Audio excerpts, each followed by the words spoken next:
Call me Fuego, 93 like me. Fire in the sheets, spending summers on the sea.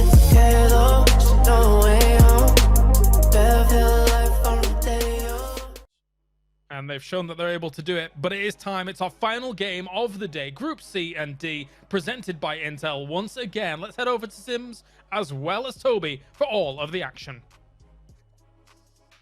Thank you very much, James. Indeed, yes, this is the last chance to dance. If you want to get some good points on the board for today, rolling in tomorrow. Remember, this, of course, is the group stage. We have 3 days of it, and then once it's all said and done, we have our 32 teams laid out by how they will be playing for the week ahead. 32nd place is absolutely the one spot you do not want to be. For everyone else, make it to top 16 and you could be laughing. But for now, it's going to be a difficult one, Toby. These teams are so far proving that even down at the bottom end, the latter end of the leaderboards within this group, there's still life in them and there's still a lot to be shown. And that's what I love so much about these global events. I mean, yes, in some regions, it's a little more heavy on the top than it is on the bottom in terms of the skill set of the teams and the depth of the skill set in certain regions. But when we have the best of all regions combined into tournaments like these, for a very big portion of it, there is no top and bottom in terms of skills. That all these teams are so damn talented, and that's what I've been waiting for a year. That's what I'm sure all the viewers have been waiting for, and for the players too, been waiting for a long time, getting to play tournaments like these. Now, Virtus Pro and STK, they are jumping side by side, but it seems to me like Virtus Pro are thinking better of it. Maybe not going full commit on Primorsk, also given the fact that they've now seen the circle and gone, yeah, okay, so maybe Prim ain't really worth the fight at this point. They've backed off, gone towards Core instead. Get in the vehicle, boys. We're sending it to the north. That's a fair distance away from the rest of them. A complete polar opposite to where they're actually landing. STK has got a lot of work to do, but the situations like this where I think in my mind, and you kind of worded it well, where there's enough teams that are disciplined, they know how the game works. Hot dropping, really, it hurts more. All right, it might make for some fun and we enjoy it, but it hurts a team more in the pocket than what it does anything else. Yes. With something like this. Because does just one more team engage on that south side of the circle, that could be troublesome for both STK and DA. Indigo finds Xiaoyang midair, connects on him, and that should be infantry probably being taken down. But no, damn one, they're leaving. Are they leaving? No, they're not. They're taking the fight. Well, that's the thing. A lot of these rosters have looked at that. Okay, we're moving into circle. Hold for a second. Long Skir stands up. Indigo in the back. Finally just waits.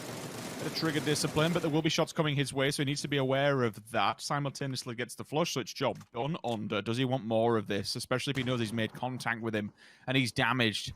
Strangulate them. Don't let him get away with murder whatsoever. He's chasing this one down. Look at this aggression. It's very rare we see players chase so damn hard, even to the point where he's going hunting. Nade will come over. Now the position will be noted. Final player is gone, and pick up any other extra meds and additional bits and bats you finally want. JS goes down, but for damn one, you do have one player directly still in front of him. It's going to be low-key, but given the position of the circle, Toby, they are in a very, very difficult position. This will be hard, not only to find an entry point to the circle, but more importantly, to find a place to fortify themselves. Down, Pero, do the dirty onto AAA. Collateral damage is done, and they leave the server. 13 alive, 44 players individually. And Uber and Face Clan, well, they're out in the outskirts a little bit. Very open, very exposed, but still 4 players alive and kicking. In some scenarios, that dip can be your saving grace, the perfect place to be, but in most, you're just open to so many different angles, and you can do very little to hold them or prevent them from getting at least within nade range. We saw that from Pero there. Down goes attack all around, and once again, I feel like it's, well, I mean, they're not really living up to the name. We saw them in the double houses earlier in the previous game. Didn't attack, they ended up going down. Now, same thing. They were kind of turtling down inside the dip, and they end up paying the price for it. Down they go in 14th, and as you were saying, damn one, they needed the space on the north side. They got it, and now they can try and push forward. They're going straight down towards Liquid. James is out on the wall, gets attack on the first guy, doesn't get the second. Can he get down Son Yang? Yes, he can. Down he goes instantly. More shots fired. Maxi can't quite connect on KO. There's a fair amount of blood coming out of those vehicles, so I do fear for down one once they arrive at their position, regardless of who's there. A weakened set of players arriving at the worst time is going to be perfect for all these other teams that are scraping at the bottom. Oath, Liquid, picking up frag points between them. Genji goes down in 13th.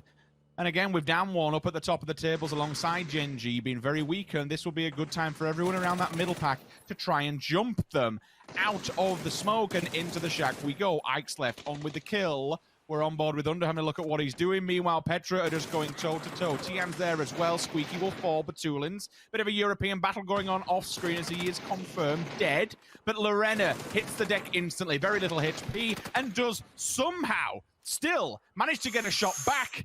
Finally does fall M200 simultaneously. So Petrichor Road still holding on for dear life. But it is insanely, insanely close. And when you have FaZe Clan lingering here, Ike's left last man standing, just getting the revives. XDD, we've seen him pull a 1 versus 4 on FaZe before. Can he do this again? We saw Pero. We heard them on the desk. They were being talked about by James, at least, as one of the underdogs of this tournament. They just took down Tianba, a team that started off the day with a great game. Took them out in the battle there now, Uber. And the rest of FaZe Clan are in the nearby vicinity. Her nades are coming in. Molly's thrown as well. Miller is on his own. He's trying to buy time for Ikeslef to get the rest on up to the third player on the team. Might be able to make a stand here. A lot of damage coming with the utility. That nade might be good. The second one in, nope. It was exploded already. Got baited by the trajectory there. But this is difficult. You can see Gustav's trying to hold the back angle. Pressure's coming in from behind on him as well. They need to make a push here. I want to see FaZe make the push here. They need to take the fight to Pero in order to grant themselves some space in the circle to come. Smoke's going down either side. Players utilizing vehicles as well to try and hold some cover. Under making it at least to the crate. It gives him the level 3 advantage as well. If he didn't have those before, he certainly does now. So upgrades his survivability chances and also gives him a bit of a 90-degree angle for cover. Looking towards DXG suggests he doesn't have the information on STK or just over the hill, but you won't anticipate they come this far forward, given that they would be showing their hand towards Digital Athletics. Liquid's going for a 2-2 split. Clib and Mexi are actually left standing in the compound, while Ibi, Jimbo, they will go forward to try and find a better holding for this fight. First nades will open up on the side of Petrichor Road. One answers back. We'll see if it finds its target towards Uber. It does not, but the headshot comes through. It's a tag as well, but now they have to make the push. Damwon's gone down. They are eliminated. Fire on the floor, so they have to be careful as FaZe go to the retreat. Will they expect someone flying around from the blue? I'd see. Does not. Fuzzface is there as well. He's no idea. That's 2. Can they continue? The damage sprays through the smoke and shuts it down. But FaZe have been battered. That is so much damage from one individual player they did not need to have. There's no way they're getting these reses up either ends. You saw them try and push down, but they have the fear. Virtus Pro pushing from the other side as well. Diggory and Tixer both had to fall back to help Rustin on top of the hill. In the meantime, Liquid trying to stay put, knowing that Oath pushed down below. And you can see Mexi is looking for them down there. 8C does go down in the end of it. Mexi is looking around. Knows he has some of the NA players sitting below, but can't quite get the angle on towards them. 3 M24s in play from 3 different teams. I like this. I like what I'm seeing. It kind of tells you the lay of the land, that we are in a bit of a more open trajectory with a low side than a high side. With the circle going more towards the high side, it puts VP in the driving seat. The question is, Liquid, how do you deal with that? With that hillside that runs up against the road, kind of where it kinks in and snakes in, plus LG Divine, it becomes so difficult to make any kind of maneuver without being seen, whether it's by VP or whether it's by any other team across the opposing side, of where ENCE will be making their last stand. FaZe Clan behind them. Liquid lose their first player. Reload goes down. We know Oath's already had damage done to it. I believe they're down to 2. Yes, they are, because they're on your screen. Balefrost, last man standing. For how long, I do not know. These smokes will only hide so much for so much time. Everyone else has kind of got eyes on the prize. DXG is slowly but surely working their way towards the circle. And I think next on the chopping block, it's either going to be DA or LG Divine. We shall see. Eyes on the prize for Balefrost. He finds Ibi falling behind a stone. Yeah, it's going to be tough for Oath to make their way inside this circle. They did manage to get the flush on Mexi, but Liquid is standing strong on the east side of the circle here, won't let them through. And now, as we were talking about before, DA wanted to deal with STK just for this not to happen below them. In the meantime, DXG and Divine once again squaring off against one another. 2 guys are down instantly. Turtle, the only one left alive, trying to hold off, and he does manage to get both flushes in there. It's IQ 500 left on his own on the east side and over towards the west. The remaining 2 players from FaZe Clan are trying to push their way in. They have to run into ENCE to some extent, but it's going to be up to Virtus Pro to really decide on whether this is going to be a sandwich situation or straight on 2v2. Luke 12's trying to step up to the plate here. Clearly has the information that FaZe are in a weakened position. Down against the tree. If the fire does go around it, he's going to be laughing. Uber, finish. Purdy sees it. Leaves Gustav. Last man standing for FaZe Clan. It's a bit of a European brawl over on this side of the map with VP directly in front of him as well. Gustav still just holding back, but does need to make the advancement because of all the gunfire that is behind him. My problem is that Diggory's waiting. Diggory actually had the upper hand, but Gustav shuts it down. Needs to go for the heal instantly. Turtle will fall. Ibby, clip comes in. M24 solidifies the frags. That's another point in their bag. Now, the good thing for Liquid is that basically the road in front of them, with all the players dying earlier on, it's now clear. Now they actually have somewhere that they can make a proper fight. They can make a proper stand. The next fight will be on your screen. DA. They have to take on STK, and STK is wrapping low. This is going to be so hard. I mean, STK, they have the upper hand. They have the position above. They know there's no pressure from behind.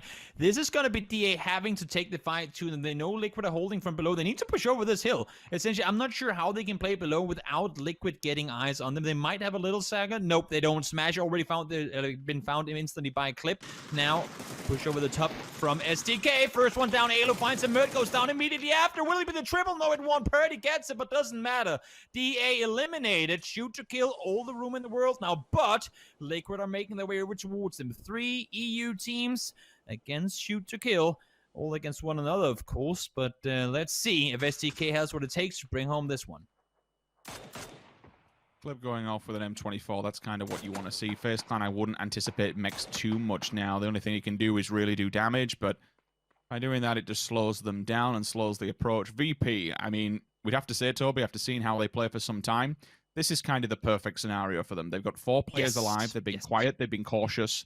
And more importantly, they have so much room compared to Liquid and STK, who are sandwiched side by side. Again, the AWM isn't really coming into attrition here, simply because Clib will not have those lines of sight. He doesn't want to go out. Nobody really wants to go out at this point and just gives themselves up for no reason whatsoever. He needs to be ready to move into that position. But again, with VP being in a much higher place, it becomes that much more difficult. You can see, even from the top-down view, it is rather barren. Those couple of trees are not going to do anything against this level of players that we have currently in the field. Purdy uses the trees for now. Finally, an angle has been exposed. Finally, he sees one. Hyruzen answers back. Lou goes down to sub 40% HP. Nades will kick off loud and proud any second. They don't find the initial targets. They don't have the initial information. Alo again, 50%. This is very difficult. Dire Straits here as they move slowly but surely. Liquid still standing strong and just waiting for these two teams to work their way towards them. This will be their time to go. But James has been spotted. There is an answer back. Ibby sees him, at least fires through for now. But losing one makes it that much more difficult. Luke 12 also. VP are just looking at this and laughing, thinking, well, this gets a little bit more easier. Or does it? With Spyro going down, he will answer back at least by Hyruzen onto Purdy. Liquid now have to move. They know the game is up. They know this has been engaged and it's time to fight. With 2 going down, it's Liquid versus VP at the top and upper ends of the map. This is going to be so damn difficult. EB going down on VP, somehow managed to claim control throughout the end of it. Spiro is down still. They got Batulin's down to low HP. Clip all on his own, and there is Sheer Bull. I'm not sure it's going to come to more effect. No, VP wins it, taking home the final game of the day with 8 kills there. And great play from them. I got to give it to STK, though. They did everything they possibly could not to become the middle of that fight. But in the end, it would happen regardless. Liquid, solid performance from them, given how they started out the first 3 games. But in the end, glad to see Virtus Pro grant themselves a win in the final one of the day. Yeah, fair play. Every single team kind of did everything they could towards the end to not only stay alive, but not be that domino that engaged the entire fight. And just as quickly as it started, it ends. It's as simple as that. Because we know the lay of the land, because we know how difficult it was going to be, the second one person started shooting, the second that engagement between James and Purdy happened, it then just fell into play. Everyone else was, okay, it's time to go. But still, for these 3 teams getting top 3 when they were down the lower ends of the table, it's going to help. Even if it's a point or 2, every little helps to keep you away, to keep you in that top 16, but more importantly, keep you away from that bottom 32nd placement. Good job from VP. First chicken dinner on the board for them.